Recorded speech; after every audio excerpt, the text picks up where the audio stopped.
Ceci pourrait être l'acte le plus pathétique de Poutine jusqu'à présent.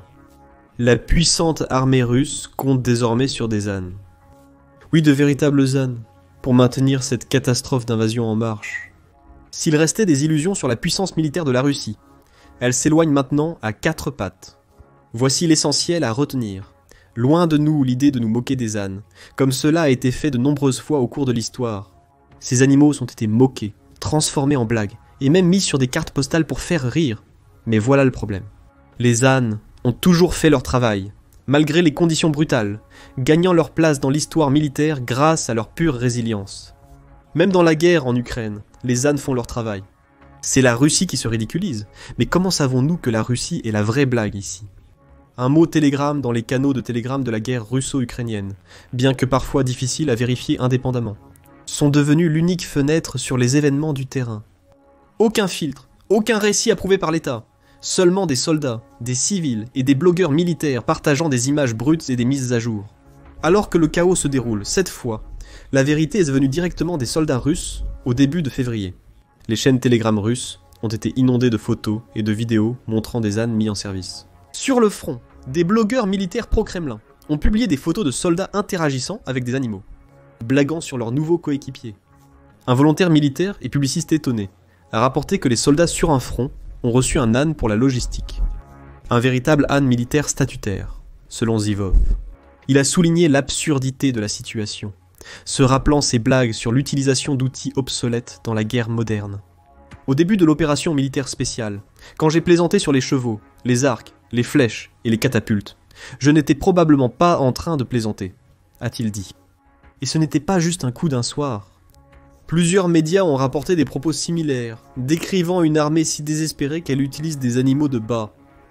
Mais d'où viennent ces ânes ? Est-ce comme les agriculteurs ukrainiens, qui se mobilisent pour aider leur armée ? Vous connaissez ces agriculteurs audacieux qui volent des chars russes avec leurs tracteurs et livrent de la nourriture au front ? Ces agriculteurs qui risquent tout et avancent avec détermination face à la destruction ? En bref, non. Les ânes russes ne viennent d'aucune initiative de ferme à front. Ils ne sont pas des symboles d'une nation qui se rassemble. Ils auraient été délivrés par nul autre que le ministère de la Défense russe. Selon une note vocale largement diffusée d'un soldat en première ligne, ces ânes ont été distribués comme des véhicules logistiques réguliers, tout comme les chars ou les camions, seulement moins efficaces. Le ministère n'a pas publiquement répondu, mais cela n'a pas empêché l'histoire de se propager rapidement. Les ânes n'ont pas choisi d'être exploités pour le travail.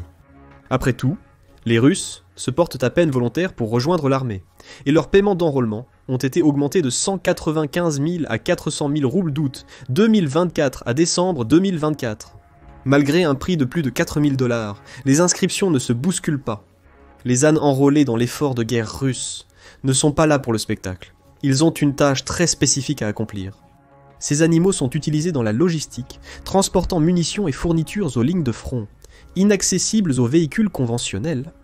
Selon les blogueurs pro-guerre et les sources militaires russes, ces ânes ont été vus transportant des matériaux essentiels aux troupes en besoin, jouant un rôle qui est devenu crucial pour la survie des forces d'invasion de la Russie. Si vous connaissez votre histoire militaire, cela ne vous surprendra pas du tout. Durant les 2 guerres mondiales, les ânes et leurs homologues étaient des héros méconnus du travail lourd, transportant des fournitures sur des terrains difficiles, construisant routes et chemins de fer, parfois même en première ligne de défense. Les ânes étaient très utiles aux Philippines et en Asie du Sud-Est, où leurs sabots agiles pouvaient transporter munitions et fournitures à travers la jungle dense, inaccessible aux machines. Durant la Seconde Guerre mondiale, les mulets et les ânes étaient indispensables dans des régions comme les paysages rocheux d'Italie, grâce à leur agilité inégalée. Lors de l'avancée des Alliés dans le pays, les ânes transportèrent des fournitures pour les troupes. En échange des animaux confisqués, les agriculteurs italiens recevaient notamment des bons militaires en compensation. L'armée américaine a même dû expédier des mules de la côte ouest vers le Pacifique pendant la guerre. Cette opération s'est avérée périlleuse, étant donné que les forces japonaises ont coulé 2 cargos remplis de ces pauvres animaux, les tuant tous. En 1958, lorsque les marines du président américain Dwight Eisenhower étaient au Liban, ils avaient besoin de mules pour déplacer leurs fournitures dans les collines. C'est exact, des ânes. Ils les ont achetés sur les marchés locaux pour aussi peu que 5 $, ce qui équivaut à environ 50 $ aujourd'hui, pour aider à transporter l'équipement sur le terrain escarpé. Bien qu'aucune mention de cette utilisation en Ukraine ne soit faite pour l'instant. Historiquement, Les ânes militaires ont été utilisés pour des tâches dépassant le simple transport de fournitures. Un exemple notable provient de la campagne de Gallipoli. Durant la Première Guerre mondiale, un incroyable moment historique fut immortalisé par James Gardner Jackson, médecin néo-zélandais. Dick Henderson, un soldat, a été photographié transportant un camarade blessé vers un hôpital de campagne sur un âne. Et l'âne de Henderson n'a pas seulement porté un soldat, il a aidé à sauver beaucoup d'autres, devenant un symbole de sacrifice et de service. L'inébranlable service des ânes explique probablement leur utilisation dans la guerre actuelle. Prenons l'exemple de l'Afghanistan. Son terrain montagneux et accidenté a rendu les transports traditionnels quasiment impossibles dans certaines zones. En Afghanistan, les ânes sont souvent le seul moyen de transporter des fournitures et des armes lorsque les routes sont inondées ou que les cols de montagne sont impraticables. Les ânes ont été essentiels pour transporter les ressources militaires vers des zones inaccessibles aux véhicules en Afghanistan, où leur utilisation est une nécessité. La géographie rude du pays l'exige. Quelle est l'excuse de la Russie ? De plus, l'Afghanistan n'a jamais prétendu être la deuxième armée la plus puissante du monde. La Russie l'a fait. Et pourtant, nous voilà passant de la technologie de pointe à des aides à sabots. Cette dégradation, sans vouloir offenser les ânes, soulève la question. Comment l'effort de guerre russe en est-il arrivé à échanger des chars contre des sabots ? Voilà ce qui arrive quand vous manquez d'équipement militaire, ou plus précisément, lorsqu'il disparaît plus vite que vous ne pouvez le remplacer. Depuis l'invasion à grande échelle du 24 février 2022, la Russie a subi des pertes d'équipements stupéfiantes. Selon l'état-major des forces armées de l'Ukraine, le pays a perdu plus de 10 000 chars et près de 21 000 véhicules blindés, ainsi que près de 37 000 véhicules de transport et réservoirs de carburant. Et ce n'est que la partie visible de l'iceberg. Les pertes totales incluraient 22 923 systèmes d'artillerie, 1275 systèmes de roquettes à lancement multiple et près de 25 000 drones. Vous pouvez voir où cela mène. Sans l'équipement lourd, la logistique russe est en ruine. Selon Oryx, un groupe de recherche néerlandais suivant la guerre en Ukraine, la Russie a perdu à elle seule 11 769 véhicules de combat blindés, même avec une estimation plus prudente. Cela représente 8 887 détruits et plus de 2 500 abandonnés ou capturés. Avec de telles pertes catastrophiques, il n'est pas étonnant que l'armée russe ait recours à l'humble âne pour effectuer des tâches essentielles de transport de fournitures et de munitions. La vraie question est, si la guerre continue à ce rythme, le prochain lot de remplacement sera-t-il des ânes avec un peu plus d'armure ? Eh bien, c'est très improbable, même en mettant toutes les blagues de côté. Après tout, une autre raison pour laquelle la Russie a recours aux ânes est son économie en déclin. La guerre en Ukraine a épuisé les ressources de la Russie, au point où il ne s'agit plus seulement de pénurie d'équipements, mais de durabilité de base. L'économie russe, qui dépend fortement de l'industrie de défense, peine à suivre le rythme dans le contexte actuel. Alors que la guerre entre dans sa 4e année, il est de plus en plus difficile pour l'agresseur de maintenir une flotte de véhicules militaires modernes. En résumé, nourrir et prendre soin des ânes est moins coûteux et plus efficace que d'entretenir une flotte de véhicules blindés ou de chars. Ces animaux de bas peuvent transporter des fournitures à travers le terrain sans nécessiter de carburant coûteux, d'entretien ou de pièces de rechange. Pendant ce temps, les ressources russes en baisse compliquent de plus en plus le maintien de son armée à pleine capacité. Bien que des ânes blindés puissent en sembler tirés par les cheveux, la triste réalité c'est que l'économie de la Russie l'a forcé à choisir ce qui fonctionne, même si c'est basique. Maintenant, les raisons pour lesquelles la Russie se tourne vers les ânes sont principalement une question de nécessité. Cependant, nous ne pouvons ignorer les avantages stratégiques qu'ils offriraient, surtout sur le terrain unique de l'Ukraine. Tout d'abord, il y a la célèbre Rasputitsa, la saison boueuse en Ukraine, qui a entravé les armées pendant des siècles. Alors que le sol gelé cède la place à un dégel, les champs et les routes se transforment en bourbiers, rendant difficile le déplacement des chars et des camions. Ce défi saisonnier a à plusieurs reprises déraillé les campagnes militaires, de l'invasion de la Russie par Napoléon à la tentative malheureuse des Allemands en 1941. Cela n'a pas changé à l'ère moderne. Suite à l'invasion de l'Ukraine par la Russie en février 2022, les réseaux sociaux ont été inondés d'images de chars et de véhicules blindés russes embourbés, pour la plus grande joie de l'Ukraine. C'est là que les ânes entrent en jeu. Alors que les véhicules motorisés peinent dans la boue, les ânes naviguent depuis longtemps dans des terrains difficiles. Ils peuvent travailler sans route pavée. Les ânes sont idéaux pour naviguer dans les zones montagneuses et accidentées de l'est de l'Ukraine, où les chars et camions risquent de s'enliser. Mais ne saluons pas encore les ânes comme la machine de guerre ultime. Il y a encore beaucoup de défis qui accompagnent le fait de compter sur ces animaux de bas dans une zone de guerre. Premièrement, la vitesse. Les ânes sont certainement robustes, mais ils ne sont pas exactement conçus pour la vitesse. Un âne avec une charge modérée marche généralement à une vitesse de 2 à 3 miles par heure. C'est environ la vitesse d'un humain marchant d'un bon pas. Autrement dit, leur rythme de déplacement pourrait frustrer même les commandants les plus patients. A l'inverse des véhicules militaires modernes, les ânes ne peuvent pas livrer rapidement les fournitures aux lignes de front. Les troupes russes pourraient être déçues si elles comptaient sur ces animaux pour un soutien logistique rapide. Ensuite, le climat. Même si les ânes peuvent naviguer sur un terrain accidenté, ils ne s'épanouissent pas vraiment dans un climat humide. Pour les garder dans des environnements tolérables, une attention particulière aux conditions est essentielle. Les plans de la Russie pourraient se heurter à un mur s'ils tentent d'utiliser les ânes sur un champ de bataille chaud et marécageux, où ces animaux sont plus susceptibles d'être inconfortables et fatigués qu'efficaces. Les ânes, bien que robustes, ne sont pas autonomes. Ils nécessitent des soins constants, du toilettage au contrôle de santé. Dans une zone de conflit, où les ressources sont limitées et les déplacements restreints, assurer le bien-être des ânes pourrait rapidement devenir un véritable casse-tête logistique. La Russie est déjà à bout de souffle, donc ajouter des ânes à l'équation pourrait être plus un casse-tête logistique qu'une solution. Parlons nourriture. Les ânes mangent beaucoup, et les nourrir en zone de guerre est plus complexe que de simplement leur donner du foin. Dans les régions où le carburant, la nourriture et l'eau sont déjà rares, garantir un approvisionnement régulier en nutrition adéquate pour ces animaux peut devenir un autre obstacle. Soyons réalistes, la Russie a du mal à nourrir ses soldats, encore moins à garder les animaux bien nourris et en bonne santé. Il en va de même pour les soins vétérinaires. Traiter un âne blessé ou malade dans une zone de combat peut s'avérer quasi impossible. Ces animaux sont vulnérables, et toute maladie ou blessure pourrait les mettre hors d'action et gaspiller de précieuses ressources. N'oublions pas que nous parlons du pays qui renvoie les soldats blessés au combat. La Russie n'est pas réputée pour sa compassion sur le champ de bataille. Loin de là. Le 18 janvier 2025, une vidéo a émergé montrant 2 soldats russes avec des béquilles envoyées vers les lignes de front près de Novotroïtska dans la région de Donetsk.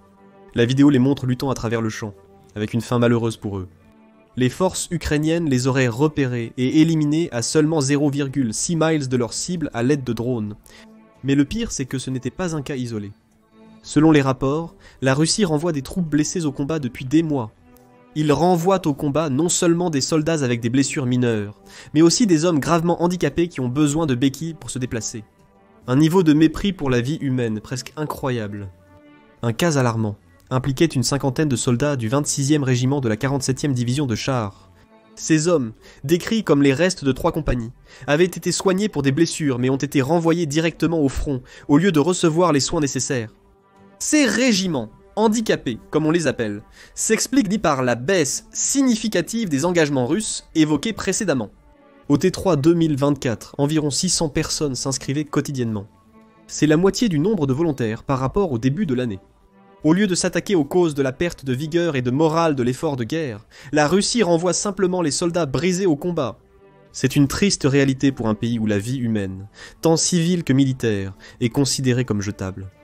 Et si la Russie est prête à jeter ainsi ses propres citoyens, quelle valeur pourrait-elle accorder à la vie des animaux ? Les photos et vidéos sur Telegram révèlent donc sans surprise des ânes russes dans des enclos de fortune mal construits.